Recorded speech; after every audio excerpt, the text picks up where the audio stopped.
have somebody in society who can teach you something. They're out here, a teacher, a professor. They can help mediate and bring this information to a level that you can understand and increase and expand your understanding. This is where the idea of scaffolding comes from. Do you know this concept? Essentially help. Yeah. Someone with the knowledge that you don't know will help you reach the previous one within you. Okay, exactly. And we use this in language teaching all the time, right? So we give an example sentence, and we want students to fill in the blank. And then we give them half the sentence, and they need to complete the sentence, right? So filling in the blank is scaffolding to get them to the next step, where I like ice cream because, and they need to fill in the second clause, where in the first one we put I like and blank because it tastes sweet, right? So they just have to do one step. Here they have to do more. So scaffolding is giving somebody the help or assistance that they need in order to learn the content. So kind of interesting, like what goes on in history, right? So here's Vygotsky coming up with these ideas in the 30s.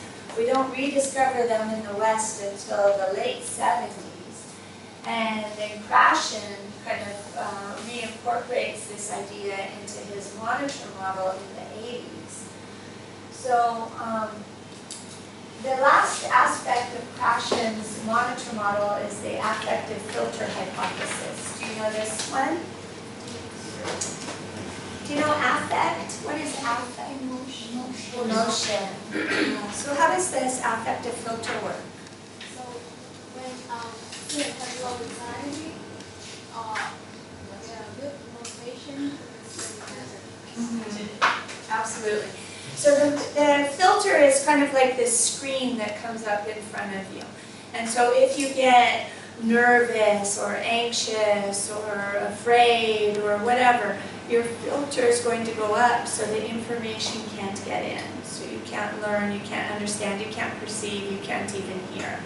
So if you feel comfortable, if you feel confident, if you feel safe to share, to take risks, to make mistakes, then the information can get through, right? Makes a lot of sense, doesn't it, right?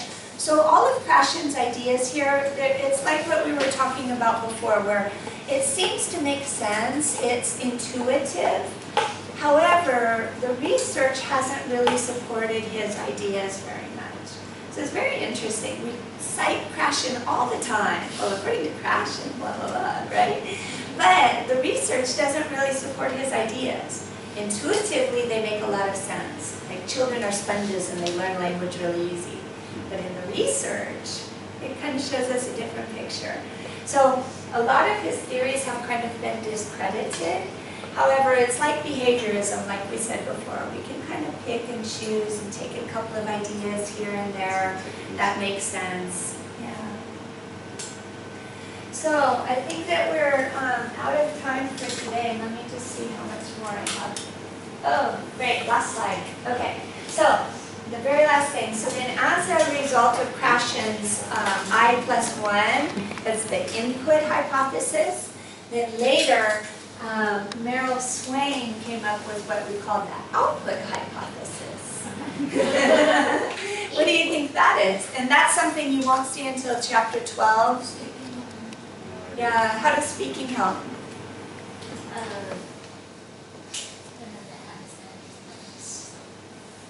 I'm not very sure.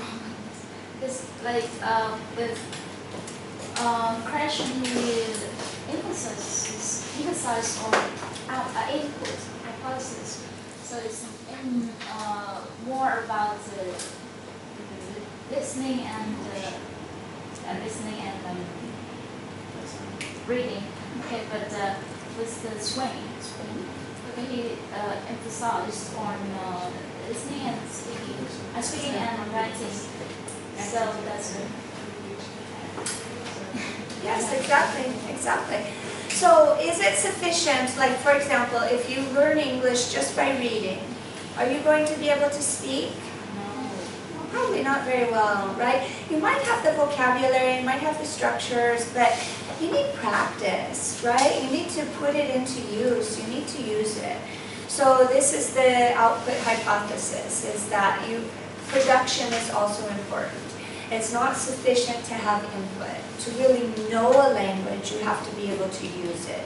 We don't want just a passive, receptive type of knowledge. We want to be able to produce in the language as well. I've got something to share. My husband's uncle is now he's 75, and he used to go to Germany to study when he was young. And of course, he could speak German, and his German was really good. But then he decided to learn English by reading, and now his vocabulary is so good. Right, sometimes he asks me a word, and then I say, wow, what is it, uncle? I don't understand. Right, he say, wow, I picked it from the book, this book, that book, and he even translates the book from English to Vietnamese. But he cannot speak. Now his son goes to Canada, and he goes there and he say, I understand. All right, he understands what the people over there say, but he cannot utter it. Perfect Right, example. yeah. He just smile. He understands what he says. Exactly. Very nice. Perfect illustration. Yeah, right. He can write, and Can he he? read very well. Really? Right, every day now he Yeah. reads the books. He wakes up at 5 and read the book until 8, and then It has to do with confidence, right? If you don't practice, you feel insecure, you feel afraid to use it, you feel you're going to make a mistake, you might not know the pronunciation. But he shows a lot of good books to the grandchildren, and his grandchildren now can read English. Nice. They are in Canada. Oh, that's great. Miss, I have questions about their input hypothesis, because in the book it just mentioned about their comprehensive I+1, but here you mentioned more about the Vygotsky. I can't see the application of the Vygotsky in the input hypothesis. So the book didn't really mention Vygotsky, I think, right?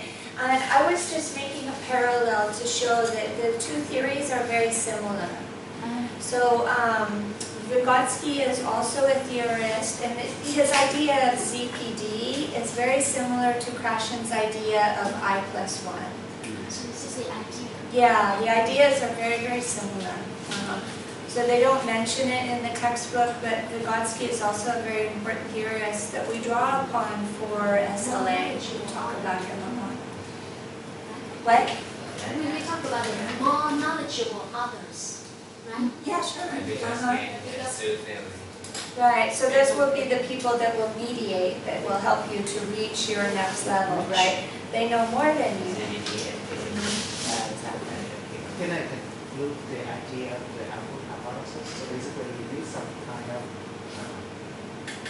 output to reinforce your knowledge, basically. Yeah, sure. Exactly.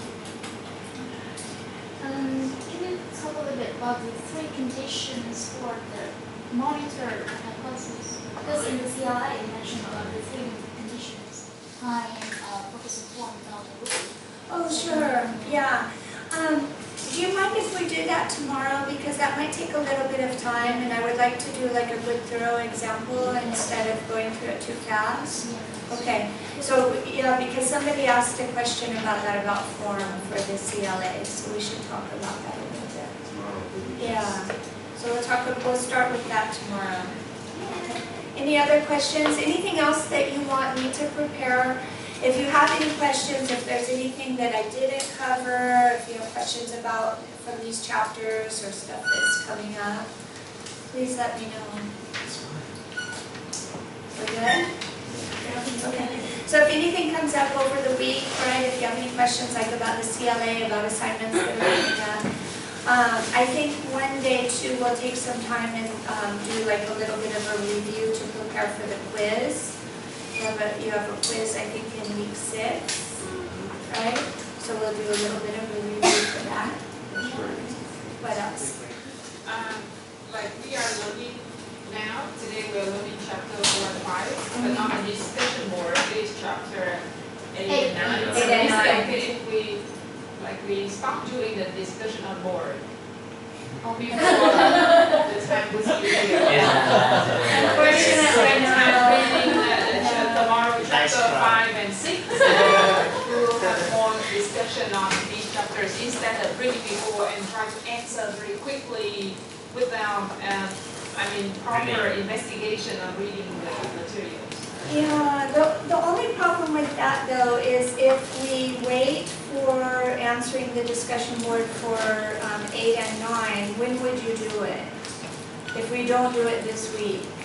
So then that would mean like next week you would have to do 2 different weeks of discussion boards. You'd have to do week 4 and This week, how 5. many questions? Just 2 questions and Two questions. This week is also 2, right? There's 2 this week and 2 next week. So next week you could do 4 instead of doing 2 and 2. Because we have a better understanding of Next week we have the PLA. We will read the books more thoroughly to answer the questions. Yeah. Yep. Does everybody agree with that? I think we should just keep the schedule. No reason, maybe we just go easy with us. Because like this week we have like discussion question, we have like a presentation, we have like COA, so a lot of things. But Yeah. I couldn't want to postpone it because it's just you have to do it anyway. Yeah. Just asking for you to go easy on us. The questions, 6, 7, 8, 9. Yeah, these questions are not in the book. It's not happening for.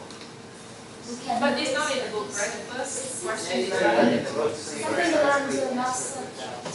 Okay, we finished. We need to go to the car. Hey, really?